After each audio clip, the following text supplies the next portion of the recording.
ఆ మరేం చేయాలి? మా అవ్వకు మందులకు ఆటికి ఇటుకి మళ్ళీ మా తమ్ముడు చూసినావా ఆడేం పని చేయకపోయే, అందుకనే ఇచ్చిన.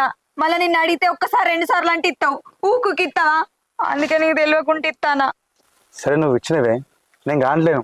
ఇప్పుడు నాకు ఆపద వచ్చింది, ఇప్పుడు నాకు ఓడితాడే. మన నుంచి చెప్తున్నా, మళ్ళీ కాక పైసలు అడుగుతున్నానని చెప్తున్నా. నీ దగ్గర పైసలు పెట్టుకున్నావు, నీ అమ్మకి ఇచ్చినావు. అంటే నా ఇజ్జత్ పోని వీడన్నా కానీ నీ తమ్ముడు నీ అమ్మ మొత్తం వీలే కాదు నీకు. నేను అవసరం లేదా నీకు? ఇజ్జత్ పోతుంది పైసలు కాడ. అంత దూరం ఆలోచించలేదే. మా ఊళ్ళకి నేను తప్ప ఎవరున్నారు చెప్పు? అందుకే నేను ఇచ్చిన. నువ్వు అంటే ఊళ్ళోకి పోతే ఎవరన్నా ఇస్తారు, నీకు పుడతాయి అనుకున్నా. అంతే తప్ప నువ్వు ఇంతగానం బాధపడుతావు, నీకు ఎక్కడ పైసలు పుడతలేవని నేను అనుకోలేదు. నేను ఆల్రెడీ మల్లెకా కట్టింది నేనే పైసలు. అది కాదే, నీ అమ్మ పలిచ్చినావు. నీ తమ్ముడు ఎటు కాకుండా అక్క రాకుండా తిరుగుతున్నాడు. అవన్నీ బాధ్యత నువ్వు తీసుకుంటావా? అది కాదే, ఇక 2000 3000 ఇచ్చుడింది. మన ఆపద పెద్ద మొత్తం 1,00,000 2 లక్షలు ఇద్దాం. నీ చిల్లర 2000 3000 ఏంది? అది కాదే, మన ఇల్లు ఫస్ట్ చూసుకోవాలి, తర్వాత మందిలో చూసుకోవాలి. మన ఇల్లే సక్కలేదు, మంది దానికి ఎందుకే నీకు?